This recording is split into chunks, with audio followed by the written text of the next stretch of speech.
ஒருமுறை வசிஷ்டர், துர்வாசர், விஸ்வாமித்திரர் போன்ற முனிவர்கள் மேருமலையில் எல்லா முனிவர்களின் சந்திப்புக்கு ஏற்பாடு செய்திருந்தார்கள்.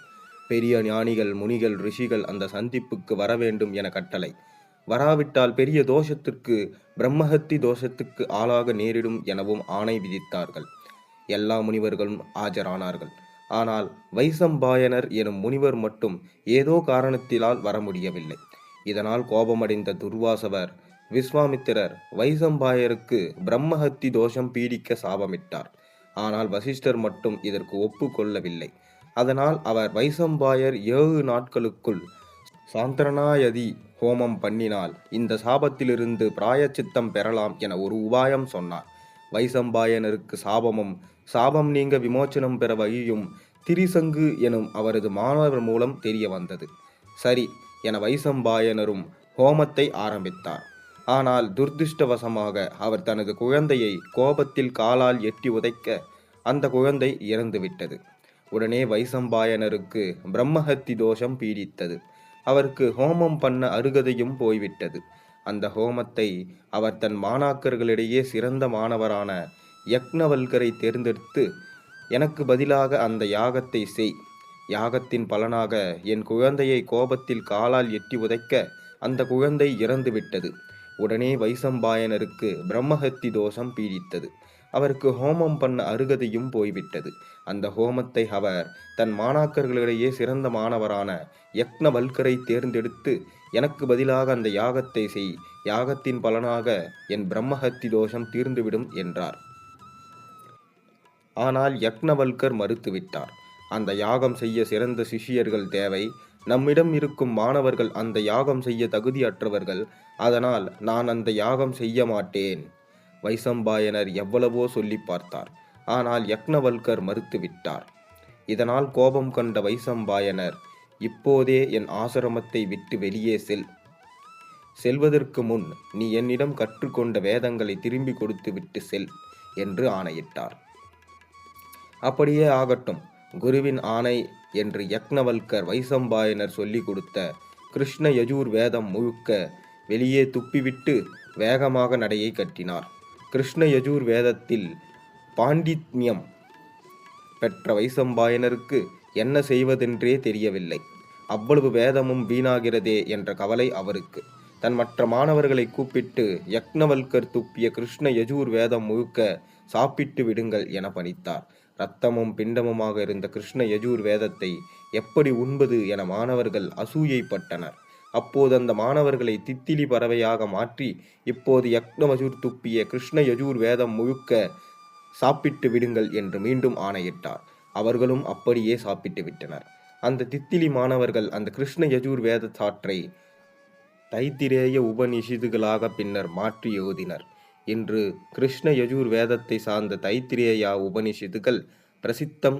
வைசம்பாயனரை விட்டு பிரிந்த யக்னவல்கூர் சூரிய பகவானை வேண்டி தவம் இருந்தார். சூரிய பகவானே நேரில் வந்து யக்னவல்கருக்கு சுக்ல யஜூர் வேதத்தை போதித்தார். இப்படியாக வைசம்பாயனர் சுக்ல யஜூர் வேதத்திற்கும் தைத்திரேய உபனிஷத்துக்கள் பிரசித்தம். வைசம்பாயனரை விட்டு பிரிந்த யக்னவல்கூர் சூரிய பகவானை வேண்டி தவம் இருந்தார். சூரிய பகவானே நேரில் வந்து யக்னவல்கூருக்கு சுக்ல யஜூர் வேதத்தை போதித்தார். இப்படியாக வைசம்பாயனர் சுக்ல யஜூர் வேதத்திற்கும் தைத்திரேய உபனிஷத் பிறப்பதற்கும் காரணியாக இருந்தார். இந்த வைசம்பாயனர் தான் ஜனமேஜயன் என்னும் ராஜாவுக்கு மகாபாரதத்தை போதித்தார். அன்று சொல்லப்பட்ட மகாபாரத கதையை தான் இன்றும் நாம் சொல்லிக் கொண்டிருக்கின்றோம், கேட்டுக்கொண்டிருக்கின்றோம். பின்னொரு நாளில் யக்னவல்கரை யாரோ கேட்டார்கள், நீங்கள் ஏன் வைசம்பாயரை பிரிந்து விட்டீர்கள்? அதற்கு அவர் சொன்ன பதில், நான் எங்கே வந்தேன்? இது சுக்ல யஜூர் வேதம் வர அவரது நாடகம். நான் அதில் ஒரு வேததாரி. இன்னும் நான் அவர் சீரன்தான். யக்னவல்கூர் சுக்ல யஜூர் வேதம் போதித்தார். பின்னாளில் அதோடு சேர்த்து நான் ஈஷ உபனிஷத், மிக முக்கியமான உபனிஷத், அந்த ஈஷா உபனிஷத்தை பற்றி கொஞ்சம் பார்ப்போம். ஈசா வாஸ்யம் இதம் சர்வம் என்று தொடங்குகிறது முதல் மந்திரம். ஈசா வாஸ்யமிதம் சர்வம் யத் கிஞ்ச ஜகத்யம் ஜகது தேனா திரியோக்தன புஞ்சித மா கிரத கச்சிய வித்தானம். இந்த ஸ்லோகமே மொத்த வேதங்களின் சாரமாகும். புலன்கள் காணும் பிரபஞ்சம் எங்கும், மனமுருகும் அகப்பிரபஞ்சம் எங்கும் இறை சக்தியே நிறைந்துள்ளது என்பது இதன் பொருள். உலகெங்கும் இறையாமையால் தீண்டப்படாத பொருள் என்று ஒன்றும் இல்லை. எனவே இவ்வுலகை நகர்வு பொருளாக கருதாமல் பிறர் பொருளை விரும்பாமல் வாழ்க்கை நடத்துவது என்பது உபதேசம். ஈஷா வக்ஷயம் இதம் சர்வம், இந்த உலகம் அனைத்தும் இறைவனால் நிறைக்கப்பட்ட வேண்டும் என்கிறது. இந்த முதல் மந்திரம் இந்த உபநிடத்தின் அல்லது மொத்த வேதங்களின் சாரம் இதுவே ஆகும். இந்த அகிலமெல்லாம் இறைவனால் வியாபிக்கப்பட்டுள்ளது. வியாபித்தல் என்றால் ஒரு அறைக்குள் நறுமணம் போலல்லாமல் பானையில் உள்ள களிமண் போல எங்கும் நிறைந்து காணப்படுகின்றது. பானைக்கு களிமண்ணே காரணம், அதுபோல காரணமாய் இருந்து வியாபித்துள்ளது. அனைத்தும் என்பதற்கு வரையறுக்கப்பட்ட பொருள் அல்ல, வரையறைக்குள் அடங்காத அனைத்தும் என்று பொருள். இங்கு உள்ளவர்கள் அனைவரும் உணவு உண்டாயிற்றா என்னும் கேள்வியினால் உள்ள அனைவரும் என்னும் சொல்லிற்கு இங்கு உள்ளவர்கள் என்று மட்டுமே என்று பொருள். அதுபோல அல்லாமல் வரையறுக்கு உட்படாது என்று பொருள். ஈஸ்வரனே இந்த பிரபஞ்சம் என்பதுதான் இந்த பொருள். இரண்டாவதாக, ஈஸ்வரன் என்னும் பார்வையால் இந்த உலகம் மறைக்கப்பட்டுள்ளது என்று மற்றொரு பொருளால் கொள்ளலாம். இந்த உலகத்தை உள்ளது உள்ளபடியே பார்ப்பது ஈஸ்வர பார்வை. ஆனால் நமது விருப்பங்களுடன் நாம் ஒரு உலகத்தை சிருஷ்டி செய்து கொள்கின்றோம். அவ்வாறு நாம் உற்பத்தி செய்த பார்வையை துறந்து உள்ளது உள்ளபடியே விருப்பு வெறுப்பு இன்றி பார்க்க வேண்டும்.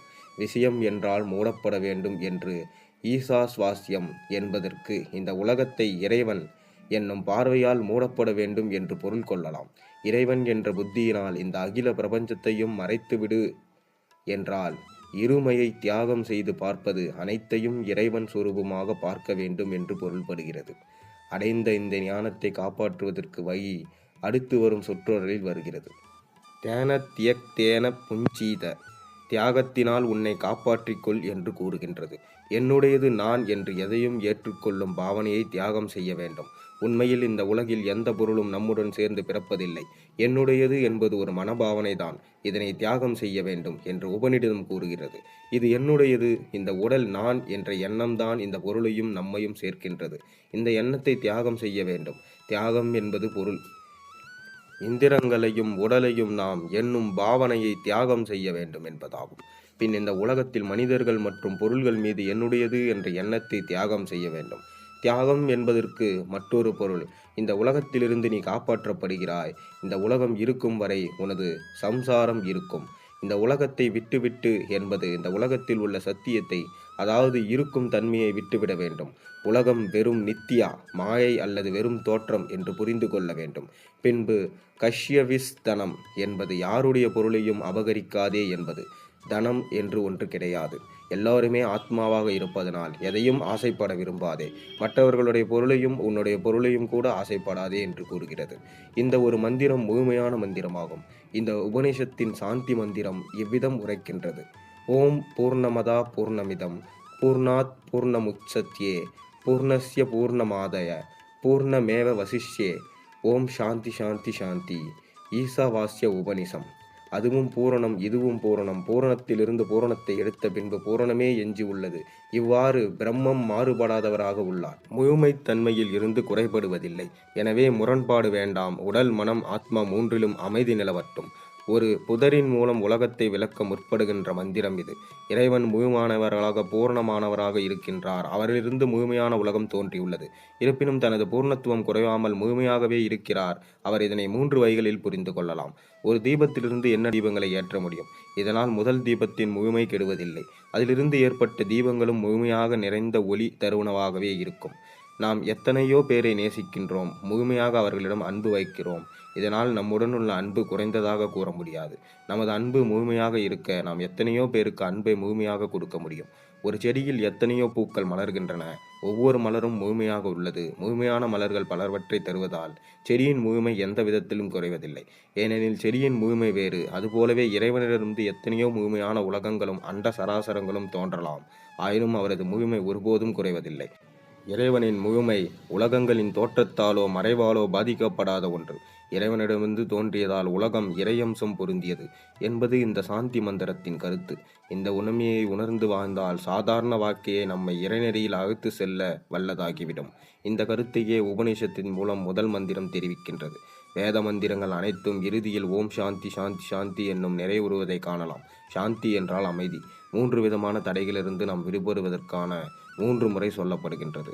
அத்தியாத்மிகம், நம்மால் வரும் தடை, உடல் நோய், மனப்பிரச்சனைகள் போன்றவை. ஆதி பௌதிகம், பிற உயிர்களால் வரும் தடை, ஆதி தைவிதம், இயற்கை சக்திகளால் வரும் தடை, மழை, இடி, தீ போன்றவற்றாய் வருபவை.